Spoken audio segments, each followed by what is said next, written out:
Which fit do you think suits a hoodie best? All right, if you picked the wrong one, don't worry, we're about to fix that. See, a lot of guys wear the right pieces, but style them the wrong way. So gents, we're breaking down the right way to wear hoodies, Chelsea boots, shorts, t-shirts, sweaters, polo shirts, and bomber jackets.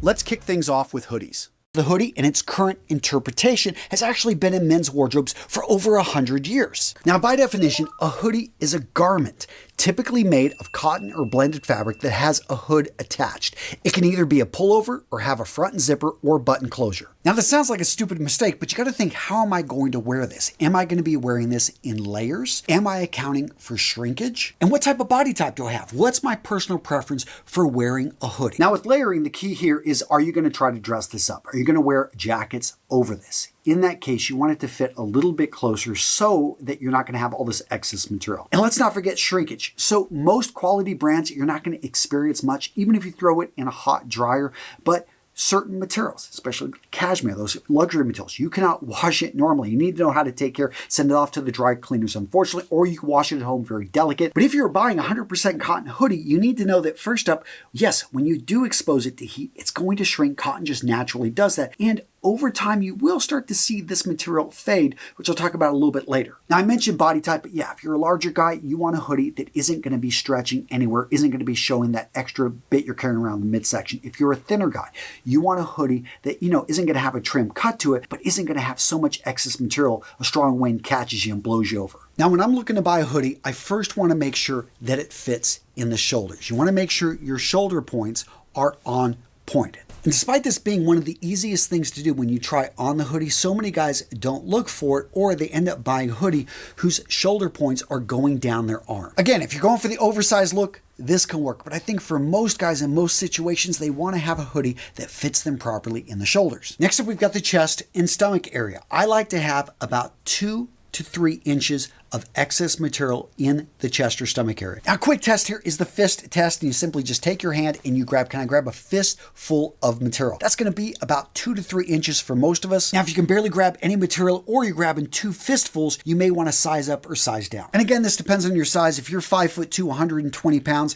you are going to want less material versus if you're 6'8", 350 pounds, you're going to want more material. Now, when it comes to the sleeves, I like for my arms to be able to go down, fully cover the wrist bone. And then when I move my arms up, it should just barely cover the wrist bone. If it goes out way too far, then you're going to have material bunching up, and you will find some brands just simply make the sleeves too long for some of us. Now, you're going to see different types of wrist cuffs out there, but if you've got rib cuffs, you want to make sure they're not so tight that they're leaving marks on your wrists. And don't forget to try the hoodie itself on. I remember years ago I bought a hoodie and I could barely get it up over my head. It was strange. Still, you're going to find some other brands that make their hoodies oversized. And the problem with that is it can throw off the proportions, and if you ever want to layer it, it's just going to look off. As for length, I always like to see it right below the belt line. I do like an elastic around the bottom of the hoodie. Not all of them are going to have it.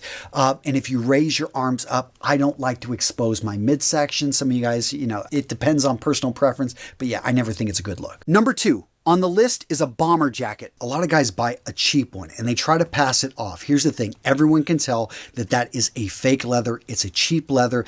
It just, doesn't look good. Now, historically, the A2 jacket was made from a variety of different leathers because it was civilian contracted through various contractors over the years. Initially, they used tanned horsehide. Cowhide, of course, was used, but we've also seen goatskin used. In fact, in 1988, the United States Air Force reissued the A2 jacket in goatskin, and it was only available to a select few. In a nutshell, you had to have completed your mission qualifications. And unfortunately, they weren't allowed to throw a bunch of patches on it and stuff and make it look really cool. I'm not going to say one leather is better than the other. In general, goatskin is going to be softer, more supple, but it's not going to be as tough. I really like a nice cowhide. Horse is going to be much harder and also thicker, but in any case, make sure that it's a leather that you can condition and over time is going to actually pick up a bit of patina and is going to look good 50 years from now if you take care of it. The next styling mistake I see is not choosing the right color. And this is relatively easy. Go with the jacket color that's already in your wardrobe. You want it to work with everything you've got. Most of the jackets you're going to see out there are going to be variations of brown. dark, medium, and again, going back to, these are manufactured over the years by various manufacturers and they had different colors. And when you're working with leather, every hide is going to be slightly different. But there's nothing wrong with going with a black bomber jacket. Is it traditional? No. But if all the jackets in your wardrobe are black, your shoes are black, you really like that color, then wear it, because when you choose the right color, you're going to be able to wear it with confidence because you actually know how to pull that color off. Now, I talked about this earlier, but I want to make sure I give it its own point, and that is, don't overlayer with a bomber jacket. Historically, people just wore a flight suit underneath. I like wearing it with a Henley, with a t-shirt, maybe with a long sleeve, t-shirt. Have something underneath that is relatively light, because that's when I think a bomber jacket looks really well. And these are going to be thick. They're going to be warm. They come in different styles, but understand this isn't really like a negative 30-degree winter jacket. For that, wear a parka. So to be specific, yeah, in general, I consider bomber jackets lightweight jackets. And there's nothing wrong with having lightweight jackets in your wardrobe, especially those of you guys out in California, maybe down in Texas. Yes, I know occasionally in Texas it gets below freezing and you guys aren't ready for it. Come on, I grew up in Midland. I get it, but no, this type of jacket is going to look great, especially just simply when you can throw it on, look good, feel good. Oh, and if you spend a lot of time commuting, this is a great jacket as well because of the elastic. It keeps the jacket out of the way. When you get into the vehicle, you get out of the vehicle. I actually like, be able to show off the watch. Yeah, it's just a good overall style and fit. Now, this next mistake, not everyone is going to agree with me here, but I like to wear a bomber jacket unzipped, which goes against most jackets when I talk about when you stand. A sports jacket, you button it up when you stand. A lot of my other jackets, I like to actually zip them up a bit when I'm walking around, but I find with the design of the bomber jacket, it looks best when it is just left open. That being said, you want to make sure that you can zip it up in inclement weather if you do have to, keep yourself warm and you're wearing the jacket for practical purposes. But when it comes to looking good in the jacket, if you're going to be walking in, meeting up with some ladies, guys, I really like it when you just leave it open. It is a casual, just creates a timeless look. On top of that, I really do like it when you go with solids. You don't try to overdo it with prints and colors. This style is in of itself enough, I think, to be subtle and to grab a bit of attention. I don't think you need to do it with shirts that have too much attention, have too much color. Go with simple, dark colors. Yeah, it just is a really clean, timeless look. Gents, if you want to step up your style efficiently and effectively, look for a proven path. A curriculum that saves you from confusion, from bad information, from crappy teachers. You want to make sure that you're not just learning facts, but you actually are being shown concepts. Lessons that give you foundations. They give you the fundamentals to be able to dress sharp in any situation. It's also great if you can surround yourself with like-minded men, because how many times have you tried to learn something and there are other people that don't want to be there, they're distracting you, or worse, they're tempting you to go do something else. Which is why, gents, I wanted to show you this. My new free group for you that not only has instruction, but an amazing community that is distraction free. It's got a great app. And did I say it's free? Guys, I developed this for you. Finally, I found a platform that makes this so simple, so easy, and so effective for you to be able to step up your style. Seriously, gents, I've got courses in this community that I used to sell. You can get for free. I've set up prizes. I've gamified it. Guys, I'm going to link to it down in the description. Or if you just want to go over to the URL, it's at school.com/RMRS. This group is free, although you do have to answer 3 questions. I don't ask for your email address. I simply want to make sure that we keep spammers out of the group. It's a high quality group. It's an amazing community that I am proud to give to you guys. Very common, but usually styled wrong, shorts. You see, the length of the inseam of your shorts, whether it's 5 inches, 7 inches, 9 inches, it can drastically affect the overall appearance of the outfit. Now, a lot of guys seem to default towards a longer length, which makes a lot of sense because most guys are used to wearing pants and we think a longer length is going to be a little bit more formal. But here's the deal. Mid-thigh length, about a 7-inch inseam for most men is going to suit you best. Now, at this point, gents, let's talk about the rules to looking good in shorts. First up, know the dress code. Yes, there is always a dress code. Otherwise, you could walk around naked. So if it's an outdoor wedding and they're expecting people to dress well, understand shorts may be a bit too casual, no matter how hot it is. You say, okay, what are the options? Okay, tropical weight wool trousers, a lightweight pair of chinos that you can roll up and show your ankles. And those are actually relatively cool. The point is, by their very nature, shorts are casual. So make sure that you're wearing them in the appropriate situations. Rule number 2, fit matters. So I know most of you guys aren't going to take your shorts to get them tailored. It's going to cost you, in your mind, too much money. So in that case, make sure when you buy the shorts, they fit you well. Look around, try different sizes, try different brands. A medium in one brand is not a medium in another brand. Find the brand, find the size that suits you. You may have to spend a little bit more time doing this, or again, take it into your tailor, get it adjusted. But when you find a pair of shorts that fits you well, and if you like wearing shorts, don't be afraid to stick with that brand, that size, and maybe get them in a variety of colors. I do this all the time, batch buying, and I find that it serves me well because I have everything I need and I can rotate through different styles, different colors. I get a lot more miles out of doing it that way. Now, what about colors? What about patterns? So the classic colors, very similar to trousers. You can go with khaki, you can go with a dark blue, especially if you want to wear those shorts with a collared shirt, if you're looking to dress it up a bit. These colors don't grab attention. They allow the shirt, they allow your other accessories to be the star of the outfit. That being said, if you're keeping the rest of your outfit muted, let's say you're going with a pair of white sneakers or a white shirt, well, you could actually pull off a pair of shorts that have a stronger color to them. Orange, maroon, brighter blues, a deep purple. It's really easy, again, when you've got simple shirts like whites, light blues, or maybe a slight color that's actually in the pattern. You could repeat that, maybe like a dark blue. But yeah, in those situations, the shorts become the centerpiece. They become the item that the eyes will be drawn to. Now, what about footwear? Earlier, we talked about socks, but footwear, you've actually got a lot of options here. You're not going to want to go with anything that's a high top. You're going to want to keep them all low tops, but you can go from a wide variety of sneakers to tasteful running shoes to stepping it up to a pair of loafers in a light colored leather. Now, what about shoes dressier than a pair of loafers, like a pair of Oxfords or something? I personally wouldn't wear any type of dress shoe that's laced with a pair of shorts. Loafers in a dark color are about as dressy of shoes as I would ever wear with a pair of shorts. A casual pair of leather shoes like boat shoes work perfectly fine. So my thoughts here when it comes to shorts, especially when we're talking the khaki shorts, the tailored shorts, those dressier shorts, look at the color of those shorts. And imagine if they were a pair of trousers, what color shoes could you wear with them? So what about shirts? Well, the easiest, of course, is t-shirts, but this is also going to be the most casual. I like to avoid graphic tees. I know some of you guys like it, but going with a solid color, maybe even looking for a v-neck, again, a shirt that has a nice drape, a few inches past the waistline of the short because you don't want to be tucking these in. This is going to be one of the more casual, just a classic look, and it really works for a younger guy, especially if he's in great shape. If you're an older guy in great shape, you can, of course, still pull it off. But if you want to step it up, look to bring in a collar, and there's a wide variety of different shirts out there. One of the easiest, most classic is going to be the polo. I think a pair of chino shorts, tailored shorts with a polo, heck, you can even wear a casual polo or a plain polo with a pair of cargo shorts. And if the pockets aren't overstuffed, if the shorts fit you well, that can be a great looking combination. Now, for those of you with a little bit more skill, but you want a really good look to a casual button down, especially like in a material like linen. Even though they're going to be longer sleeve, guess what? You can roll up those sleeves. All of a sudden, you have one or two buttons that are undone here, maybe even wear an undershirt, depending on what the weather is, to be able to protect you from the sweat coming down.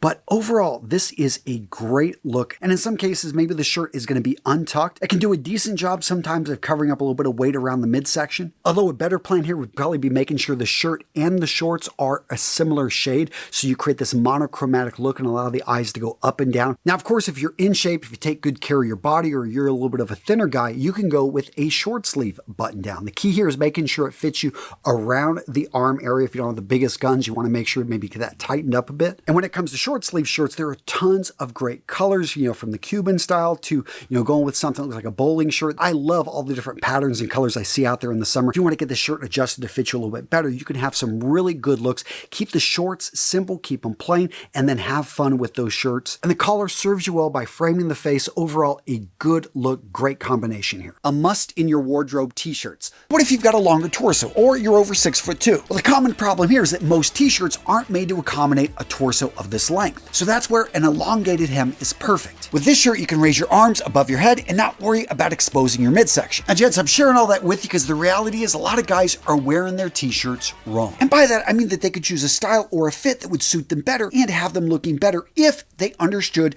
these details. So when it comes to fit, as you can see from the image here, a good fit versus a bad fit makes or breaks the outfit. So when you're choosing a t-shirt, the area that's not going to get adjusted, the shoulders. You got to make sure that the shoulder points on the t-shirt match your shoulder points. If we don't have a good fit here, don't even consider wearing this t-shirt. Next up, you want it to fit in the chest. About 1.5 to 3 inches of excess room is all you need. Next up, we've got torso, and this really depends on your body type. Now, personally, in the torso, I like a shirt to have about 2 inches of room, give or take an inch. And now let's talk about length. When untucked, a t-shirt should go about 2 inches below your waistline. If you're 5'8" or below, this can be a little bit less. If you're 5'9" or above, you may want to go a little bit more. In any case, try to buy a shirt that fits you right here. But if you've got a t-shirt that you absolutely love, making the hem shorter is a relatively easy fix. Making it longer, impossible. And for the sleeves, I do think they look better when they touch the arm, and tightening them up is a relatively easy fix. Next up, let's talk about function. Is the clothing you're wearing appropriate for the situation? Now, the reality, t-shirts, they're always casual. They've got their origins in underwear. Yeah, t-shirts originated as undershirts that were worn under a dress shirt that had a collar.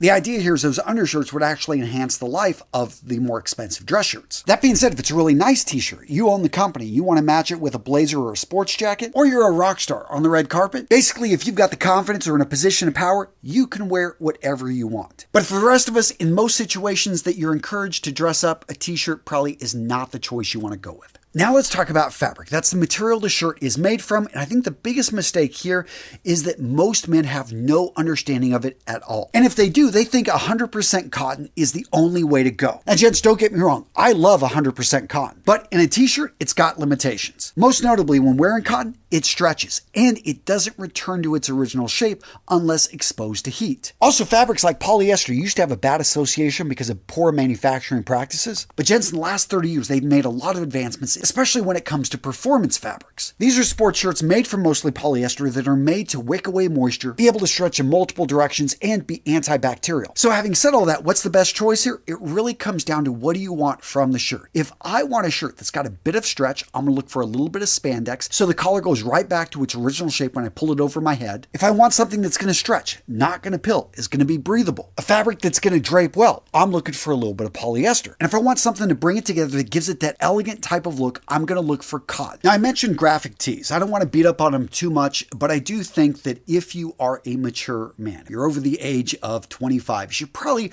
put away the graphic tees and just get back to classic shirts in a variety of colors. Also, try to stay away from big logos unless I'm getting paid by the brand. And in general, patterns and designs can be a little bit too much, so stick with solid colors. Black and white are great staple colors to have in your wardrobe. If you find that you're really warm toned like me, you may want to look for grays, charcoal grays in particular, medium grays, navy blues. If you like earth tones, dark greens, beige, tan. Heck, I'll even throw maroon in there, which is one of my favorite colors. As for the brighter colors, you know, if it works with your skin tone, you got a darker color, you want to go with one of those brighter ones, I think that that's perfectly fine. But understand those brighter colors in general are going to make the shirt even more casual. Now, what about matching colors? So the simplest way to explain this is you have monochromatic looks and you have contrast looks. If you're in great shape or you want to draw attention to a particular part of the body, contrast looks are great. If you're carrying a little bit more weight around the midsection, if you want someone's eyes to go up and down when they look at your outfit to give you a more slimming profile, then making sure your shirt has low contrast with your trousers is a great choice. The next item on the list is a winter essential, a sweater. Layering a shirt with a sweater can be done in an infinite number of ways. Some combinations are going to make you look great. Other combinations, well, they can make you look like you have no fashion sense at all. So first up, we're starting with the basics. If you're going to be layering with a sweater, you want to have the right type of shirt underneath. Because ideally, you don't want to be having to wash your sweater after every wear. A shirt serves the purpose of absorbing any sweat, any dirt, any oil that comes off the skin, and enables you to get more life out of your expensive sweaters because you're not having to launder them as often, you just throw the shirt in the wash. Now, as such, any shirt that you're going to wear under a sweater, you want it to fit well on the body. A shirt that's too baggy or too large that's worn under a sweater is going to have the effect of creating bulks and wrinkles even under a well-fitted sweater, and it's just not going to look good. So now let's talk about color matching. At the beginning of this video, I showed you some various combinations. Probably the biggest difference you saw there were the ways that the colors worked with each other. Now this combination right here is the most muted. We've got a regular gray mixed in with a dark blue,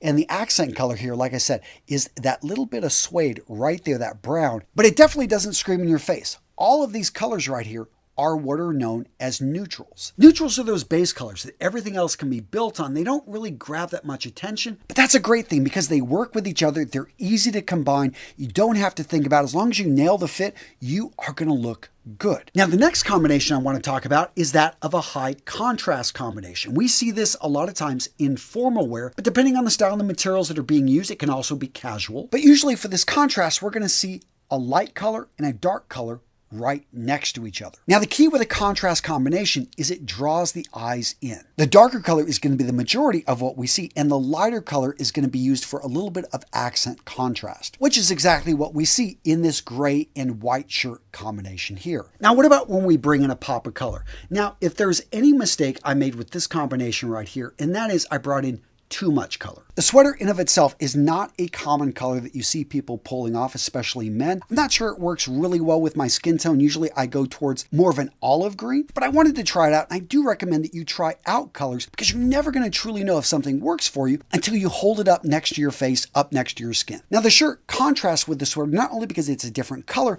but notice how there's a subtle pattern in the shirt. However, I don't think the contrast is high. I do think the combination works, although overall it does lean a little bit more casual.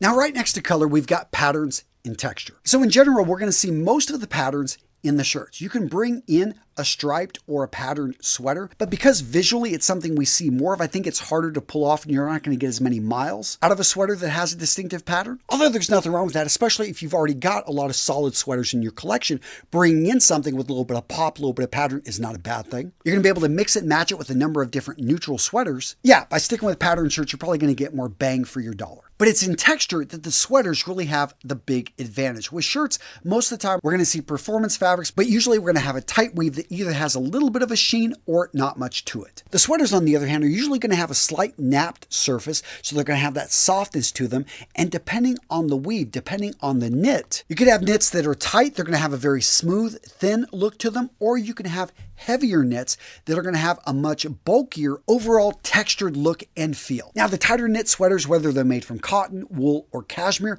are going to be the dressier ones. And the heavier knit, larger, bulkier sweaters, those in general are going to be more casual. But yeah, when you're layering, texture is one of those secret weapons because you can have that cotton shirt with that wool sweater with a silk necktie, all three of them, different textures working with each other. You can have the same exact color, and yet it's still going to give this really nice, elegant, layered look. Now, we alluded to it, but I want to talk a little bit more about material matching when it comes to weight. So whenever something is considered dressier, that's where you've got a thinner sweater. Again, it can be made from cotton, wool, usually cashmere or something like that is what you're going to find. But these are going to be lighter weight, and they are going to have shirts underneath them that are of a lighter weight. These are fabrics like performance materials or a thin dress shirt Oxford. If you decide to wear a bulkier sweater, something a little bit heavier, then you want to try to match it, especially if the shirt's going to be seen with a heavier weight shirt. These are going to be shirts made from at least an Oxford type material, which is going to be a little bit thicker, a little bit heavier, but you could choose to level up to a flannel, which is going to be much thicker, much heavier. And as you can surmise, this combination is probably going to keep you a lot warmer. So reserve this for colder weather. Now, with the combination I'm wearing right here, I've got a dress shirt polo made from a performance fabric. Now, the sweater is a lightweight cashmere merino wool, and because of the lightness, the overall close fit to the body, I can actually add a third layer, which you saw me do earlier with that performance blazer. And that's where I think layering gets really interesting, is when you start to have 4 layers. Because yes, that would count as 4 layers if I was wearing a necktie. But you see how that combination would work because the level of formality of all 4 items would be in alignment. And in case you're wondering, when it comes to necktie knots, I recommend when you're layering, I like the 4 in hand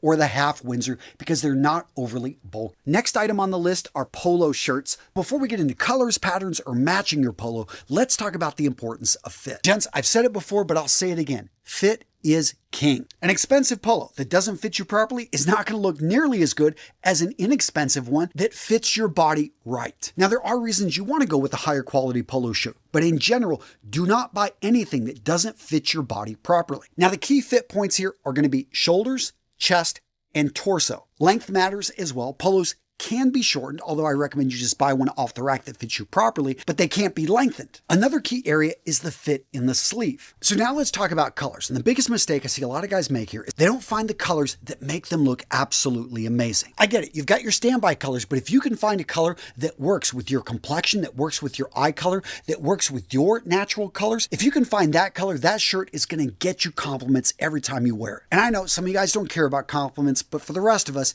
it's a nice ego boost. It feels good. Now to make this simple, I'm gonna show you by season which colors you wanna be checking out. So for spring, a great color is gonna be light blue. You maybe wanna check out the pastels as well. These are colors like mint green, soft pink, and lavender. White is going to be another classic choice, versatile, and you can actually wear it year-round. Now with summer colors, this is where you want to bring in the brighter colors. Bold colors like turquoise, coral, and yellow are excellent for summer. If you want to go with something darker, navy blue is a solid option here. Stripes and small repeating patterns are also a great option here, and of course, white. Now with fall, this is when you want to lean towards earth tones. Olive green, mustard yellow, burnt orange. If you want something deep and rich, consider the color burgundy. And with winter, this is when you go with the deep, rich colors: charcoal, navy, forest green, black, maroon, and heather gray. Now, a related mistake I see a lot of guys make here is they don't know which colors are going to be the most versatile. Well, the easy options here are to go with the neutrals. As the name implies, these will go with pretty much anything. That's going to be your white polos. That's going to be your gray colored polos, especially light colored grays. And don't forget about black. Yes, black polos are surprisingly versatile. You can wear them with light colored trousers. You can wear them with dark colored jeans. Now, what about those bright and bold polos? So this is when you want to flip it and you want the trousers to be neutral. Now, with earth tones, the same rules are going to apply, except I think it's a little bit easier because you're going to be able to bring in a wide variety of browns and tans when it comes to trousers and shorts that are going to work with these colors. As for the pastel colors, those look really great with navy trousers, navy shorts, or khaki pants or khaki shorts. Next up, let's talk about dressing up your polo. A lot of guys make the mistake of either dressing up the wrong type of polo, or they never even try dressing up a polo, which is very possible. Again, that's why I like Collars & Co. They got that structured collar. But understand the key to dressing up a polo is not to push it. A polo worn with an open neck is not something you want to wear to an event in which a tie is required. So there are limitations here. But if you're dressing up for an outdoor wedding, it's relatively casual. And yes, ties are not required. You're just a guest. Why not be able to bring in a polo with that casual suit? Make sure to slip in a pocket square and maybe have a little bit more fun with your shoes. But this right here is just a really simple, clean, elegant look. It's going to have you looking like you've got style that you're wearing the outfit versus the outfit wearing you. Now, what are the rules when it comes to tucking in a polo?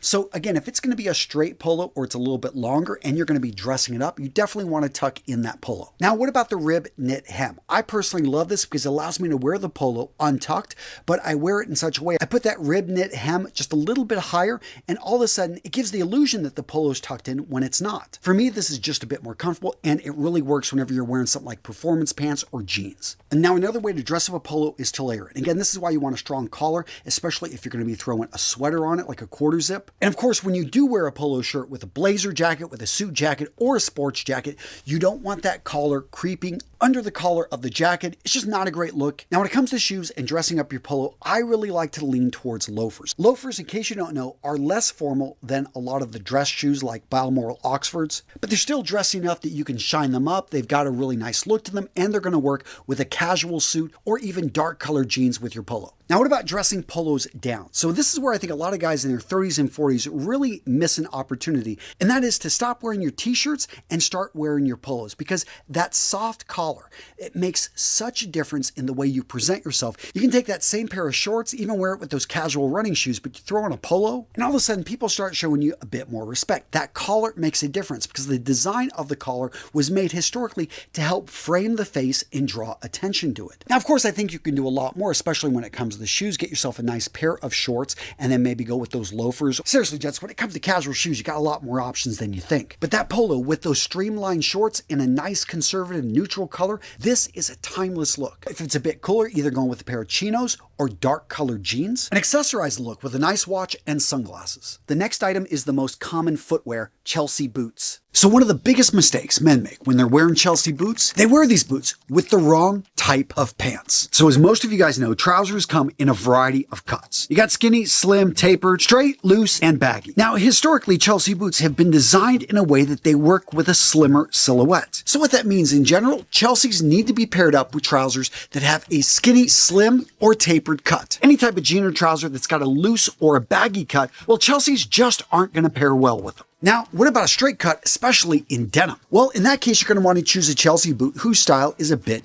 chunkier. You want a style that's going to be a little bit more robust. Instead of having a leather bottom, we've got a nice thick rubber tread. And when compared toe to toe with a pair of Chelseas that have more of a leather dress shoe type sole, you can clearly see the difference in the heaviness and overall size of the silhouette. Well, a Chelsea boot with that heavier proportion can be worn with straight jeans, or maybe even a pair of gray flannels, cavalry twill, or chinos with a looser cut. Now that takes me to the next point of how I see guys styling Chelsea boots wrong, is that they wear the wrong type of Chelsea boot with the outfit they're trying to style. Now before I break out the differences, first you have to understand what are the key characteristics that make a Chelsea boot, well, a Chelsea boot. Well, first up, we've got the elastic gusset. Notice that we have no laces on the upper part of the boot. What this creates is a very sleek silhouette and a boot whose style is made to conform close to the foot. The next key characteristic, the height of the boots, made to just cover the ankles, which compared to a lot of other styles out there makes them lighter and smaller. Now, the third characteristic, the sleek silhouette. Unlike heavier boots that have lacing systems and multiple layers of leather, Chelseas are smooth and clean with one thin layer on the upper. Now, we've already talked about the difference between dress boot Chelseas and casual Chelseas, but another characteristic we'll see on a lot of the casual styles is going to be a pull strap.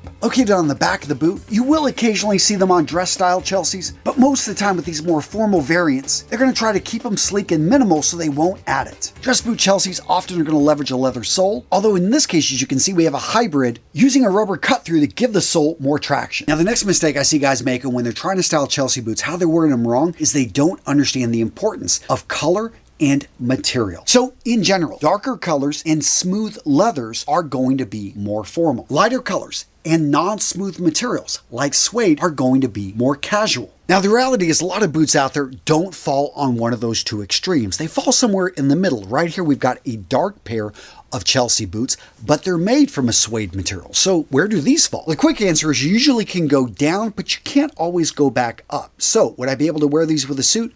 Probably not. But I could wear these with jeans, I could wear these with chinos, a cavalry twill. Maybe because flannel has a napped surface and this has a little bit of texture, I wouldn't try to mix that combination. But no, you could wear this with a lot of different combinations and it'd look good. This pair, on the other hand, lighter color with the suede again. Yes, this is going to be even more casual than that last pair. And this pair right here, even though it has an overall sleek design, more like a dress boot, it's still going to be casual. I could wear this with a pair of odd trousers, with a casual ensemble, maybe even a light or dark sports jacket. But yeah, this is not one I would ever dress up with a formal suit. Now, speaking of formal suits, am I saying that you could wear this with a morning suit or a tuxedo? No.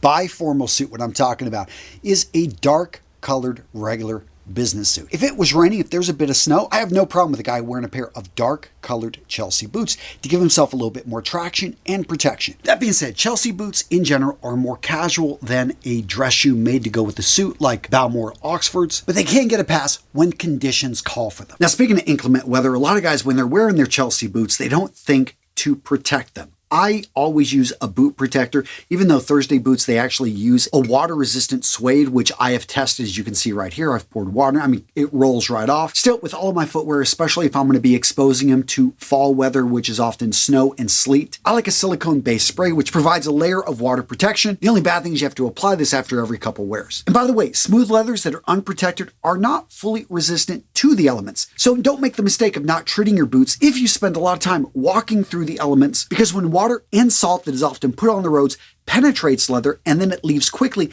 it can leave the leather drier than what it was before and lead to discoloring and worse, cracking of the leather. So yeah, condition, weather seal, and whenever you do this on your boots, make sure to test a small area, because if it's going to discolor, you want to be able to catch that before you put it on the entire boot. Now let's talk a little bit about the history of the Chelsea boot. Chelsea boots were developed in the 1830s for none other than Queen Victoria. Yes, the Queen's custom boot maker was commissioned to design a boot that would be easy for the Queen to pull on and off whenever she wanted to go horseback riding. Now, the style remained an obscure one for over 100 years until it was made popular by the mods in the 1950s. These fashionistas, they loved the sleek, streamlined appearance of Chelsea boots, and at this point, the formerly unnamed ankle boot took on the name Chelsea because it was in that area around King's Road in London that they became popular. And all this was supercharged in the 1960s when the Beatles started wearing Chelsea boots. Now, their boots were custom made, and they actually had a thicker, higher heel that was about 2 inches, known as a Cuban heel. And at that point, and for decades later, rock stars around the world continued to wear Chelseas because of their style, look, and comfort. So as a guy that loves Chelsea boots, what are some of my favorite combinations? So first up, I love this color of brown, especially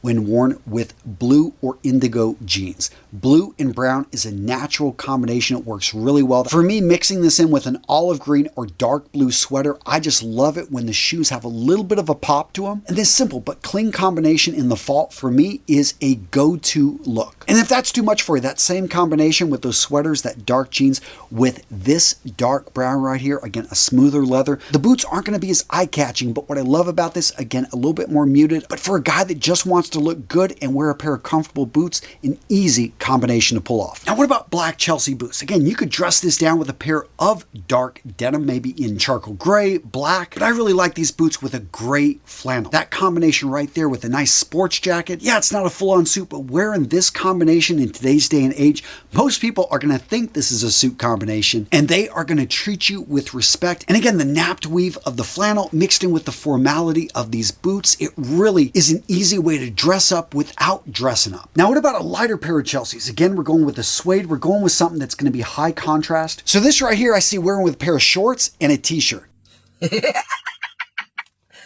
Just kidding. Don't ever, well, actually, you know, there are ways to be able to wear shorts and boots together, but that is for a separate video. Now, this combination right here, I'd wear it with actually true blue jeans. Maybe go with a bit more of a tapered or slim cut. Maybe even roll the bottom of the jeans. That way it provides a nice, clean transition into that blue. And on top, wear a long sleeve Henley or maybe a colored t-shirt of your choice with a V-neck perhaps. Casual boots for a casual weekend combination when you're just out having fun. All right, Jen, so if you enjoyed this video, you're going to love this one. Stop wearing your clothing. Come on, I take care. Stop wearing your clothing wrong. I've got you covered right here. I want to make sure that, yeah, you don't make mistakes, and go check it out. Boom, right there.